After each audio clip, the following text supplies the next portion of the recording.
तो वहीं ट्रंप ने ग्रीनलैंड के मुद्दे पर कुछ यूरोपीय देशों पर टैरिफ लगाया। 1 फरवरी 2026 से Denmark, Norway, Sweden, France, Germany, Britain, Netherlands और फिनलैंड से अमेरिका से आने वाले सभी सामान पर 10% अतिरिक्त टैरिफ लगाया जाएगा। ग्रीनलैंड में नेटो टूटने जा रहा है, या यूं कहें कि फटने जा रहा है। ग्रीनलैंड में नेटो पूरी तरह मिटने जा रहा है। ट्रंप का परमाणु कैरियर इसे रौंदने जा रहा है। ग्रीनलैंड में नेटो बिखरने जा रहा है। ट्रंप के बर्फीले तूफान से हमेशा के लिए दफन हो जाएगा नेटो। ग्रीनलैंड में ट्रंप और यूरोप का मोर्चा खुल चुका है। अमेरिका और यूरोप के इरादे बता रहे हैं कि बहुत बड़े युद्ध का खतरा मंडराने लगा है। ग्रीनलैंड में अमेरिका को रोकने के लिए यूरोप की फौज उतरने लगी है। एक नया फ्रंट तैयार हो रहा है।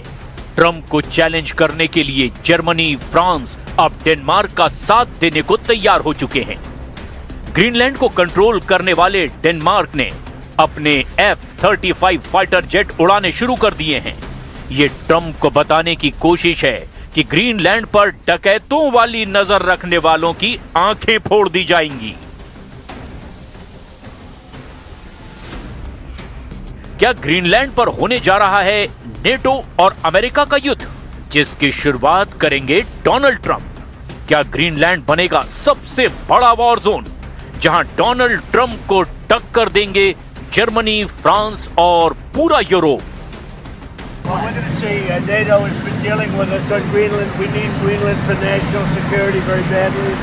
If we don't have it, we have a big hole in national security, especially when it comes to what we're doing in terms of the Golden Dome and all of the other things. We have a lot of...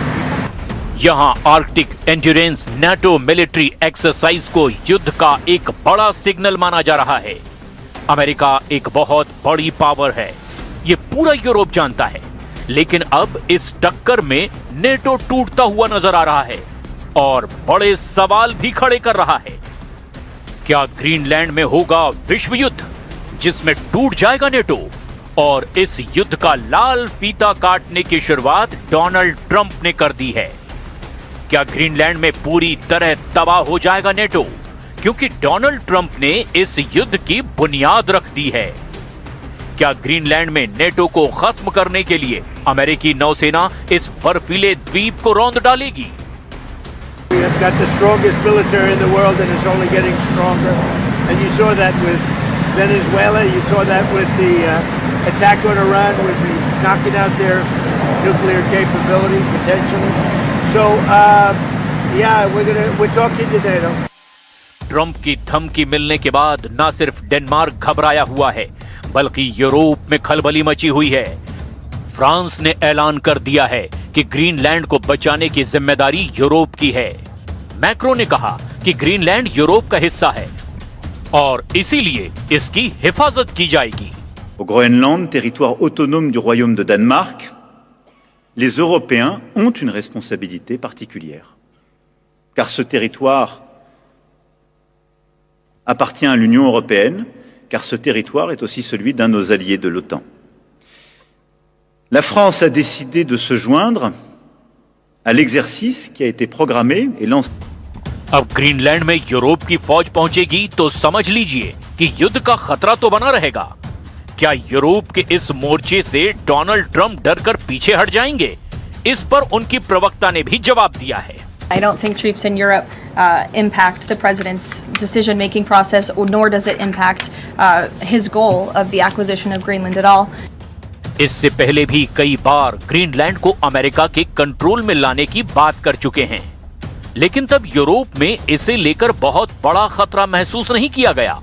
अब Trump जो बोल रहे हैं उसके मायने बहुत खतरनाक निकाले जा रहे हैं। ट्रंप ने अमेरिकी कांग्रेस के संयुक्त सेशन में ग्रीनलैंड पर बड़ा धमाका किया था। उन्होंने 4 मार्च 2025 को ही कहा था कि वो ग्रीनलैंड को अपने कब्जे में लेंगे और ये किसी भी कीमत पर किया जाएगा। I have a message tonight for the incredible people of Greenland. We strongly support your right to determine your own future And if you choose, we welcome you into the United States of America.